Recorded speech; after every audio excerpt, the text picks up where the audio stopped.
A igreja foi historicamente um espaço de amor e moderação para muitos fiéis. Porém, muitas denúncias contra ela colocaram em xeque a instituição. Um dos assuntos que mais estragos causou à igreja foi tudo o que estava relacionado à pedofilia, à pederastia, pelo fato de que existia a impressão de que se queria esconder alguma coisa. Quais são as histórias que se escondem por trás dessas acusações? Ele abusava de nós na hora da confissão. E isso me atormentava. A igreja participou de massacres, perseguições e atos sangrentos. As pessoas, pela sua fé, são capazes de matar pessoas e de exterminar populações e culturas por crer que Deus está pedindo. Por que castigar o corpo é uma forma de chegar a Deus? Em função da magnitude da agressão do pecado, vai ser determinado o castigo. Inclusive, tem um caso muito conhecido de Orígenes, que foi um padre da igreja que cortou os genitais. Por que a igreja condenou o amor entre pessoas do mesmo sexo? Quando a religião e a igreja falaram que a homossexualidade era pecado, se gerou a homofobia. Será que os fiéis que se desiludiram vão poder recuperar a confiança perdida? Vai continuar tendo um papel culpabilizador? Ou a igreja vai ter que se reformar culturalmente para poder dialogar com as pessoas contemporâneas?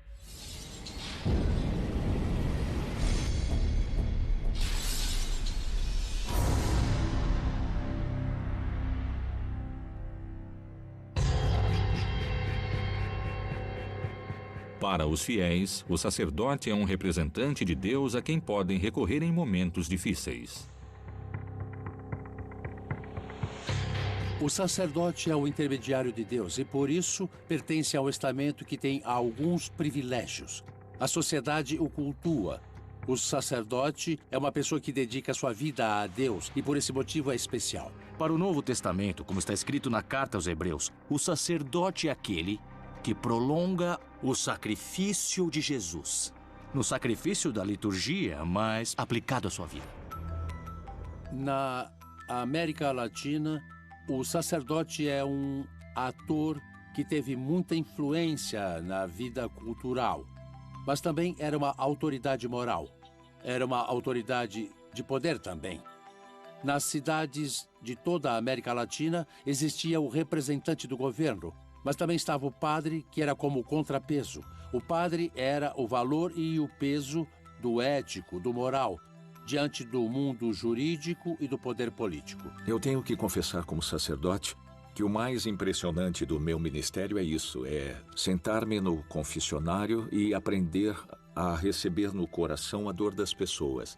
Essa dor que depois podemos levar a Jesus. Isso é o mais lindo do sacerdócio, poder ser o padre que abraça a pessoa, o filho que sofre, poder acolher no coração as dores dos outros e levar ela embora. Isso é ter uma resposta concreta que é o próprio Jesus. O abuso que nós tivemos nesse mundo contemporâneo foi o abuso de poder. Foi o abuso da representação, que nesse caso significa o papel do clero. Isso nos deixa enxergar os papéis diferenciados que existem. O clero tem um monopólio de uma verdade religiosa. Nos últimos tempos, a igreja enfrentou várias denúncias por abuso sexual por parte de pessoas que admitem que sofreram crimes cometidos por membros do clero. Como isto afetou a instituição? A igreja aceitou essas acusações? Quais foram as medidas que a Santa Sé tomou? Um dos assuntos que mais afetou a igreja durante o papado de Bento XVI foi aquele relacionado com a pedofilia, a pederastia. Naquele momento começaram a vir à tona diversos casos de sacerdotes que tinham cometido esse tipo de delito. E isso afetou muito a igreja pelo fato de que existia a impressão, por parte de muitos, de que a igreja queria esconder esses delitos. La pedofilia è una deformazione psichica di una malattia della psiche. Ci sono dei malati di pedofilia. As pessoas mais críticas consideram que a igreja nega os fatos e não intervém como deveria. faz-se vista grossa. Não os punem como deveriam, as sanções são leves. Eles cometem enganos. Temos o caso de Oaxaca, não é? Tem um padre, o famoso padre pedófilo de Oaxaca, que estuprou 100 crianças indígenas.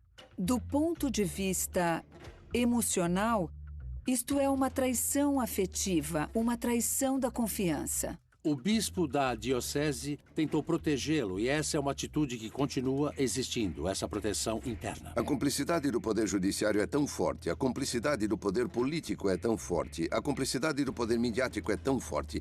E por isso esses sacerdotes abusam e a vítima é desacreditada. É bom lembrar agora como eles justificavam esconder a pederastia. Eles falavam, se a gente tornar público estes pecados de alguns sacerdotes, vamos estragar o prestígio de uma instituição tão valiosa como é a Igreja Católica. E vamos enfraquecer a fé, que é tão importante e valiosa para nossos crentes. Muitas pessoas não entendiam que puderam existir e existiram pederastas. Houve sacerdotes que cometeram o terrível delito da pedofilia, mas se tratava de casos isolados. Depois de muitos anos, algumas vítimas conseguiram contar suas histórias e descobriram que não eram casos isolados. Os abusos aconteciam em acampamentos que ele organizava por meio da igreja. Ele abusava da gente na hora da confissão. Isto, para mim, é o que mais me perturba. Naquele momento que era tão secreto, porque para nós, um padre é quase como um deus. Isso me atormentava. Muitas dessas pessoas não denunciaram no momento que aconteceu porque eram crianças, porque não acreditavam neles, porque isso significaria enfrentar um Golias enorme. As vítimas, principalmente nos últimos anos, têm sido mais corajosas. Quando se juntam aqueles sobreviventes do abuso eclesiástico, o primeiro contato entre eles é como se fossem as crianças abusadas se encontrando. Encontrei mais de 30 pessoas adultas que sofreram abusos, homens também. O que acontece é que muitas pessoas não têm coragem de falar, nem de falar o nome delas. Muitas famílias dessas pessoas não sabem desses abusos. É algo muito difícil. Que medidas a igreja tomou diante das denúncias que surgiram nas diferentes dioceses do mundo? Os bispos dos Estados Unidos exigiram um estudo aprofundado sobre a relação entre o celibato e os abusos. Se encontraram com uma surpresa. Essa relação não tem nada a ver. O lugar onde mais se cometem esses abusos é dentro da família, com o padrasto dos filhos, com o professor dos filhos, com os tios, que são pessoas que não vivem o celibato. É possível condenar toda uma instituição por culpa dos atos de um homem? A situação mudou radicalmente quando os papas começaram a se reunir com as vítimas. Bento XVI se reuniu com as vítimas em muitas viagens que ele fez. Francisco quis que muitas dessas vítimas o visitassem na casa de Santa Marta. Ele se reuniu com elas a sós e pediu perdão por todos os abusos e pediu perdão por todas as vezes que os padres, os bispos não fizeram o necessário. Tem pessoas que separam ou dividem, entende, a fé daquilo que aqueles padres foram, da instituição e daquilo com que eles tiveram que enfrentar. Nossa luta é contra aqueles que cometem delitos terríveis, que são as freiras e os padres abusadores. Não é contra a fé, não é contra as pessoas que têm fé na religião católica.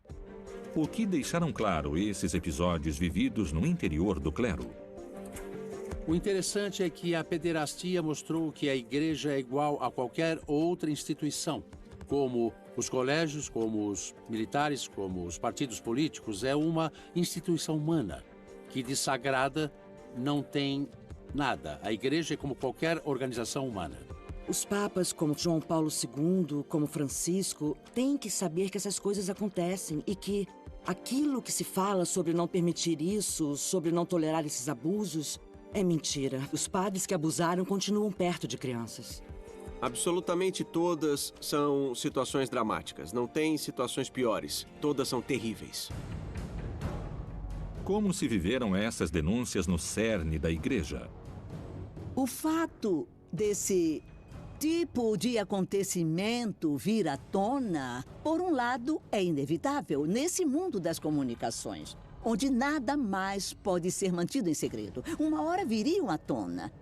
E se a igreja quiser recuperar sua credibilidade e sua legitimidade, bom, tem que enxergar os problemas e tem que começar a solucioná-los. Porque se eles ficarem escondidos, vão virar uma panela de pressão.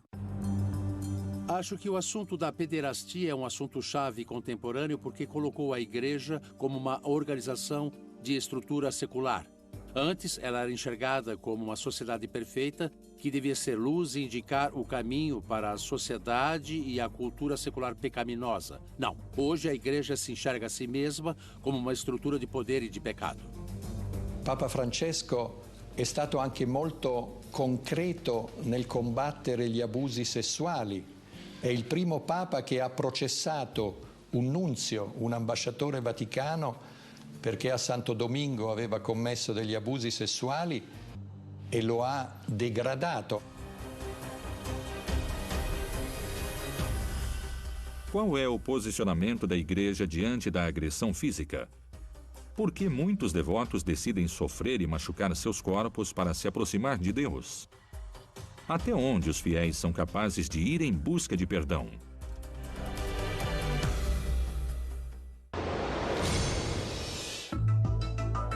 As denúncias de casos de abuso sexual no cerne da Igreja Católica colocaram em xeque uma das instituições mais poderosas do mundo.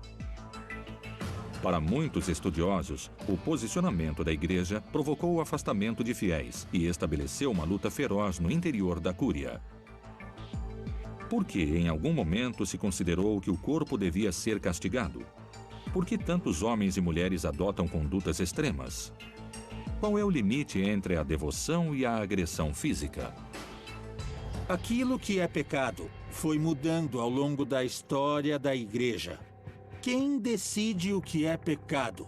Os sacerdotes e os bispos costumavam se reunir em sínodos, em concílios, e por maioria de votos se decide o que é pecado e o que não é pecado. No judaísmo do Segundo Templo, começamos a ver um conceito onde o pecado começa a ser associado com a natureza humana. E nesse caso, por exemplo, existe uma atitude bastante pessimista diante da capacidade do homem de superar sua condição pecaminosa. Por exemplo, antes do século XIX, era pecado que os católicos tivessem dinheiro no banco. O Concílio Vaticano I, de 1868 a 71, eliminou esse pecado. E então, a usura, que era o negócio do banco, já não era mais pecado. Muitas pessoas começaram a imaginar a Deus como aquele olho dentro do triângulo que é conhecido como o olho de Horus, porque era assim como Horus olhava o Egito. E a partir do século VI começou a aparecer nas igrejas católicas, nos altares. Quer dizer que Deus te vê, mesmo que você não confesse o que você guarda no seu coração. Qual foi a relação entre a culpa e o pecado? A culpa é um gancho, onde os sistemas de dominação entram na pessoa. A partir do momento da invenção do sacramento da confissão, vai começar a se criar uma sociedade que vai acreditar que amar é confessar tudo. Por isso o cristianismo muitas vezes interpreta o corpo como uma coisa pecaminosa e separa a carne do espírito. Em alguns grupos cristãos existe a culpa que gira em torno dos prazeres. Em função da magnitude da agressão do pecado, o castigo será determinado. Esse castigo podia ser, na Idade Média, sair em peregrinagem. Lembrando que sair da cidade de Lyon, na França, e ir a pé a Jerusalém não é pegar um avião que vai demorar algumas horas. Durante séculos, caminhar longas distâncias era uma forma de entrar na graça de Deus.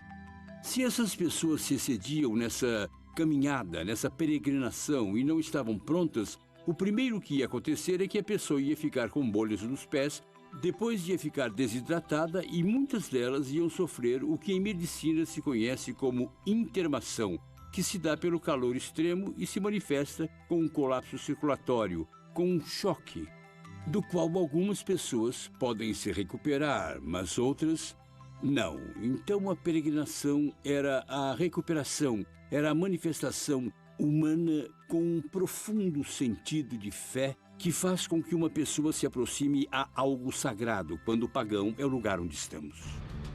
Machucar o corpo até sangrar, receber golpes que deixam feridas, são algumas das diferentes práticas que muitos católicos associam à vida que Deus escolheu para eles. Alguns grupos de cristãos fizeram isso, e fizeram de um jeito muito radical. Essas pessoas entravam num cubo, num balde, durante 3 semanas sem ir ao banheiro, e essa era a sua forma de mortificar-se. Isso é algo que atualmente seria considerado loucura, mas para eles era a forma de manifestar seu vínculo com Deus e seu afastamento do mundo terreno, cheio de prazeres e caminhos de perdição. Inclusive, existe um caso muito famoso de Orígenes, de um padre da igreja que se emasculou. Ele cortou os genitais, porque ele interpretou literalmente a parte que fala, tirar toda a fonte de prazer. E ele literalmente cortou seus genitais. A autoflagelação é uma das formas de devoção que se desenvolve a partir do século II e do século III, quando começa a existir uma concepção dualista de que o corpo é a tentação da alma, o corpo é o cárcere da alma e o corpo também pode arriscar a salvação da alma. Então a flagelação vai produzir mudanças não só na parte mental, psicológica, mas também corporal. E a parte corporal é a parte das circulações por onde vão se perder substâncias como plasma, como sangue, que quando se perdem a pessoa fica fraca. Por que escolhem se machucar? Por que castigar o corpo é uma forma de chegar a Deus? Qual é o sentido do esforço físico? O assunto da mortificação, esse assunto no cristianismo vai ter um maior desenvolvimento, principalmente nas regiões do Egito e da Síria na época da Antiguidade, onde uma pessoa podia ficar sentada, parada em cima de uma coluna durante toda a sua vida. E essa era a forma de mortificar o corpo em prol da fé cristã. As histórias de autoflagelação são ancestrais. São Simeão foi um ermitão que permaneceu 36 anos parado em cima de uma coluna. Simeão, estilista, ficou parado numa coluna e sua perna começou a gangrenar e se encheu de minhocas. E quando as minhocas caíam, ele as colocava de volta na perna porque ele dizia: se Deus colocou essas minhocas, então que fiquem aqui. Nelle Filippine, per esempio, durante la Settimana Santa, si assistono a moltissime crocifissioni in tante parti delle Filippine di persone che hanno fatto questo voto perché hanno ricevuto, secondo loro, una grazia o altro.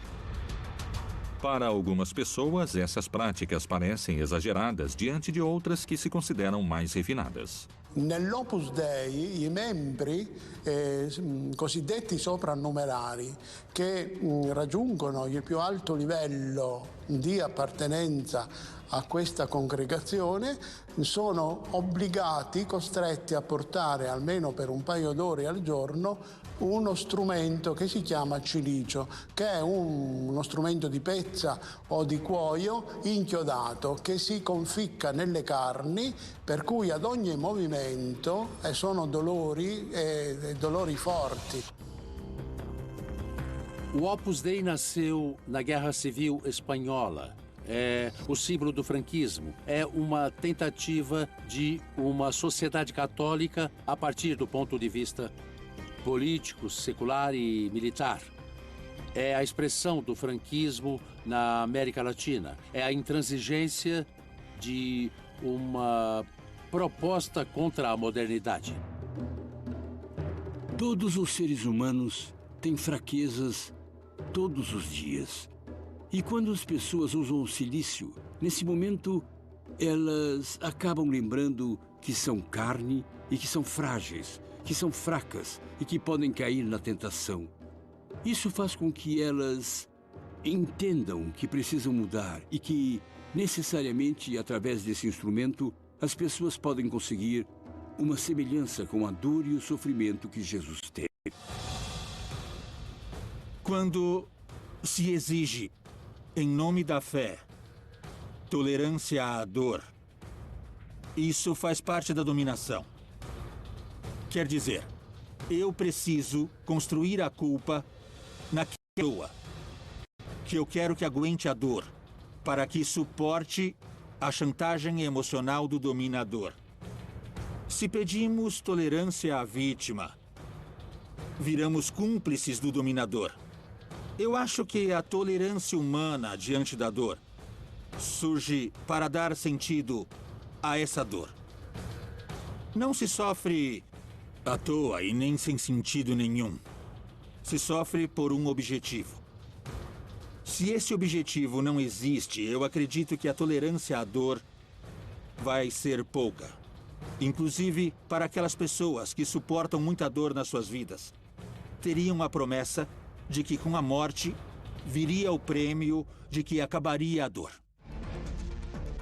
Ao longo de sua história, a Igreja participou de massacres, perseguições e acontecimentos sangrentos. A Igreja abusou do seu poder político? Por que os homens e mulheres que não professam a fé cristã deviam ser perseguidos e eliminados?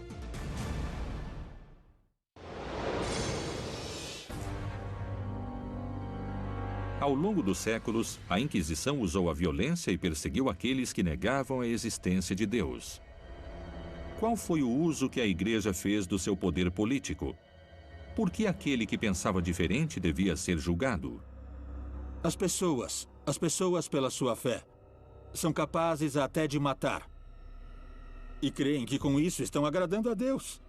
São capazes de matar pessoas e de exterminar populações e culturas, porque acreditam que Deus pediu. A Santa Inquisição começou com a Inquisição Episcopal, que teve a ver com questões regionais e questões locais.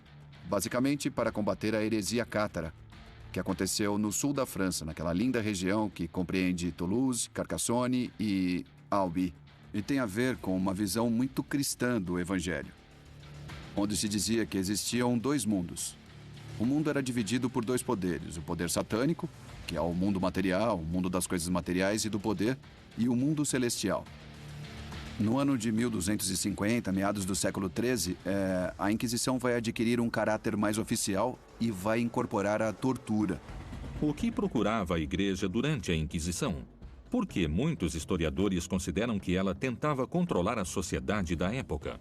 A Inquisição deve ser vista como um mecanismo de controle social mais amplo. Não era só a perseguição aos judeus. Qualquer cristão que blasfemasse, que tivesse uma atitude de sacrilégio contra Deus, também era perseguido pela Inquisição. Bom, mas no caso do judaísmo, foi um fenômeno bastante difundido, porque teve a ver com o controle da população que tinha sido convertida e que nominalmente era cristã. Isso fez com que esses que ficaram conhecidos como marranos ou convertidos vivessem uma situação muito desconfortável. Porque não eram judeus, eles eram cristãos, mas para a Igreja, para a Inquisição, eram considerados membros duvidosos. Sempre era provável que eles voltassem a ser judeus, que voltassem à fé deles. Os fanáticos são capazes de acreditar que seu ponto de vista é o único e que todo o resto está errado. O que é deles é sagrado e o que é dos outros é o profano e que eles têm direito de destruí-lo.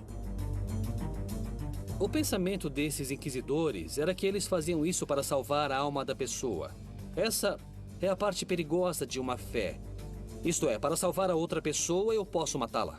No século IV, a Inquisição perseguiu aqueles que considerava hereges por ter relações sexuais com pessoas do mesmo sexo.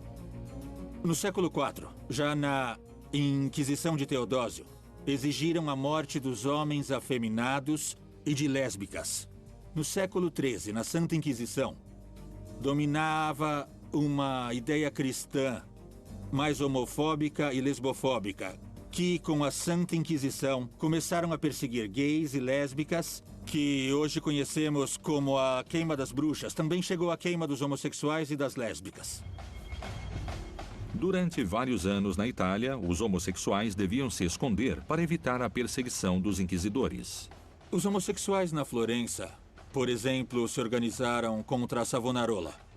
Os homossexuais construíram um bar, hotel, que se chamava em italiano Il Buco, e era um refúgio para homossexuais cada vez que ganhava a Inquisição. Aí eles entravam e lá tinha túneis, e eles ficavam escondidos, esperando que chegassem tempos melhores, menos homofóbicos, para que eles pudessem ser livres. O que a Igreja aprendeu com sua própria história?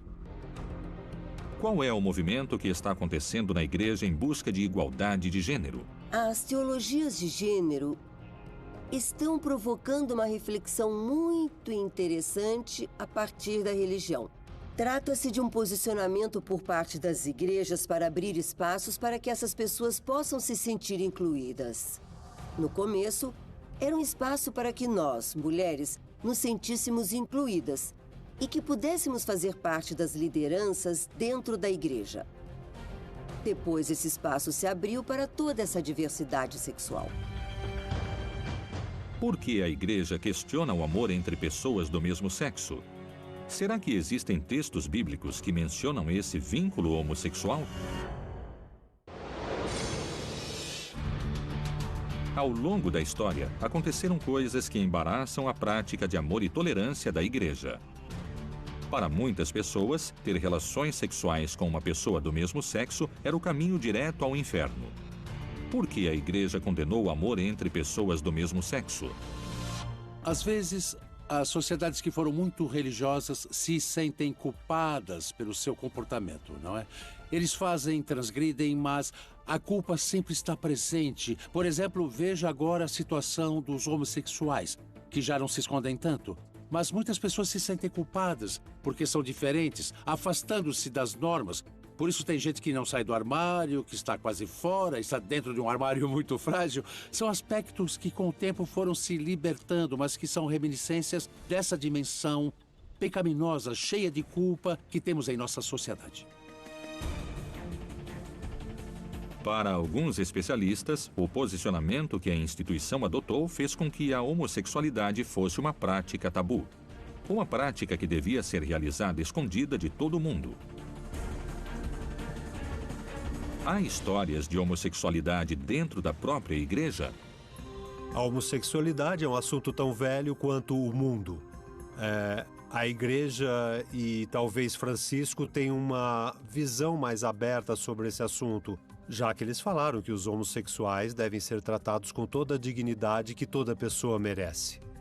Mas isso não quer dizer que a Igreja vai abrir sua doutrina à homossexualidade, porque o catecismo é muito claro sobre esse assunto. A Igreja é muito conservadora no que se refere à sexualidade, à homossexualidade e à homossexualidade. E isso é algo triste, porque quando existem instituições onde só há homens ou só há mulheres, os casos de homossexualidade nascem. Isso é inevitável. É como negar que o sol existe e dizer que não há homossexuais, que não há homossexuais católicos e cristãos, e também dentro da Igreja. A Igreja Católica e as igrejas cristãs tiveram, ao longo da história, posturas diferentes diante do amor entre pessoas do mesmo sexo. Os primeiros cristãos não pensavam que o amor entre pessoas do mesmo sexo fosse algo que tirasse a santidade da pessoa ou a levasse ao inferno. Ou seja, não era pecado o homossexualismo nem o lesbianismo. Se mi domando se Gesù ha mai castigato, deprecato, condannato l'omosessualità esplicitamente, a me non risulta. Naturalmente c'era stato addirittura qualcuno che aveva ipotizzato non solo che Gesù avesse un amante nella Maddalena, ma anche che fosse affezionato sessualmente a Giovanni Evangelista. Secondo me tutto questo potrebbe anche darsi, non mi scandalizzerei per niente. Tem documentos que falam sobre um rito católico para irmanar homem com homem ou mulher com mulher no século X depois de Cristo. Esses documentos estão no monastério beneditino de Grottaferrata, no sul de Roma, na Itália. E onde tem uma reza que diz: Ó Senhor nosso Deus, que criaste o homem à tua imagem e semelhança e lhe deste poder sobre toda a carne. E que diz: e que permitiste que teus santos apóstolos Filipe e Bartolomeu pudessem se unir em um casamento. Eles não foram unidos pela natureza, mas sim pelo amor que sentiam no Espírito Santo e na modalidade de nossa fé. Se dois homens fossem se unir, eram abençoados por dois santos gays. E permitiste que São Sérgio e São Baco se unissem em casamento um do outro. E ele utilizava a palavra em grego, casamento, damos. Não há dúvidas ao que se refere. E se fossem mulheres, eram abençoados, além dos apóstolos Filipe e Bartolomeu, por duas santas lésbicas. Tu permitiste que Santa Perpétua se casasse com Santa Felicidade. A divindade é perfeita. A divindade não erra. E Deus não fez esses seres humanos por engano. Eles não são um erro da divindade. Eu acho que eles devem ser acolhidos como filhos e filhas de Deus. Eu não penso assim. Para mim não faz sentido essa discriminação terrível e constante que obrigou a tantos jovens a cometerem suicídio e que causou o sofrimento de tantas famílias que não conseguem entender que isso é algo normal, algo que acontece até com os animais. Deus mudou de opinião 200 anos depois. 200 anos depois, virou pecador. O homossexual virou pecador na Inquisição de Justiniano no século VI. No século VI, a perseguição aos homossexuais se intensificou e, aos poucos, se tornou uma prática sexual completamente pagã, que só procurava o prazer e o orgasmo. E pelo fato de não procurar a procriação, não fazia sentido esse ato sexual. Os estudiosos da teologia de gênero procuram uma nova perspectiva da sexualidade. Quanto será que influenciará essa perspectiva nas mudanças dos próximos anos? Sem sombra de dúvidas, quando a religião e a igreja apontaram a homossexualidade como pecado, surgiu a homofobia. Surgiu a aversão aos homossexuais. Surgiu a perseguição aos homossexuais. Mas é necessário lembrar que a igreja repensou isso nos últimos catecismos e pastorais. E da mesma forma em que a ciência não considera mais a homossexualidade como uma doença, a igreja já faz algum tempo, nos últimos anos, começou a repensar a ideia de pecado. Porque o pecado não é fazer isto ou aquilo. O pecado é aquilo que nos separa de Deus, do outro e dos outros. O posicionamento da igreja diante dos homossexuais é de acolhimento, porque são pessoas. E para entender isto, é importante distinguir a disposição que os homossexuais têm. O desejo que têm dos seus atos e do seu ser. Não são pessoas pecadoras por serem homossexuais. Jesus nos ensinou que todo homem carrega o bem. E todo homem é um mistério. Nenhum homem pode julgar outro homem. O Vaticano é um Estado. E formado por seres humanos. E dentre esses seres humanos, há muita luta pelo poder. Poderes pequenos, médios e grandes. Não é verdade? E nessas lutas, escolhem-se lados. E têm interesses importantes que não compartilham. Por exemplo, a missão, a perspectiva da igreja e do papel da igreja no mundo que Francisco tem. E o Papa Francisco, para manter a união da igreja, vai ter que fazer concessões, não é? Ele criou muitas esperanças, por exemplo, quando se referiu aos homossexuais e teve aquela frase que ecoou no mundo todo: quem sou eu para julgar o outro?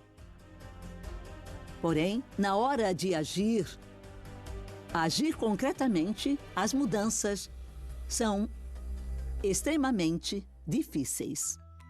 Será que os gestos de Francisco são o ponto de partida para uma mudança no cerne da igreja? Infelizmente, mesmo que a Igreja Católica sempre tentasse estar atualizada, ainda tem muitos assuntos nos quais ficou com o pensamento muito atrasado, com o pensamento de séculos atrás. E agora que o Papa Francisco chegou e começou a tratar assuntos da atualidade, como a homossexualidade, como a relação com outras religiões, Isso está trazendo novos ares à igreja. Seria muito importante que os grupos religiosos aceitassem religiosos e religiosas, homens e mulheres que sejam gays e lésbicas. Qual é o problema? Eles se amam. O problema é quando cometem delitos, mas esse é outro assunto. E quando cometem delitos, a igreja, em lugar de denunciá-los, até agora, no século XXI, continua-se com uma longa tradição cultural. Prioriza-se a instituição. E não se denuncia porque pode criar um escândalo. Qual será o futuro da igreja? Será que os fiéis que se afastaram vão voltar a ter fé nos representantes de Deus na Terra?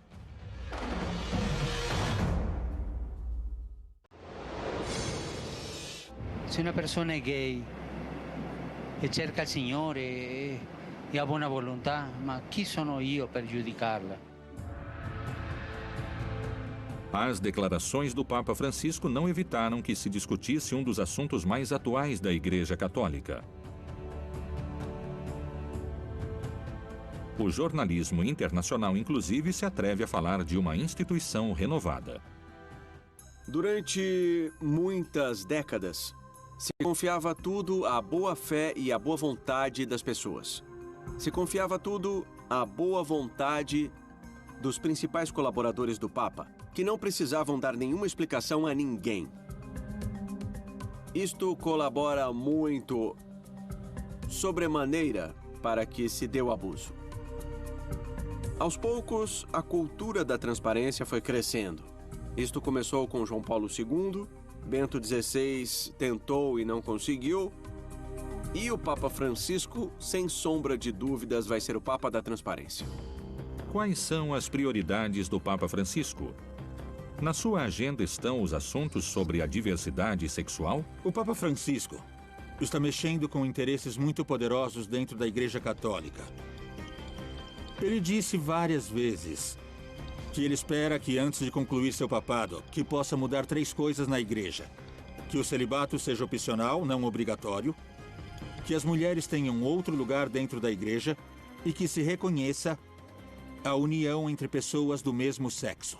La Chiesa non deve prestarsi a manipolazioni del nome di Dio per motivi politici e condanna ogni fondamentalismo, non solo islamico, ma anche cristiano o di altre religioni, che voglia usare il nome di Dio per la violenza.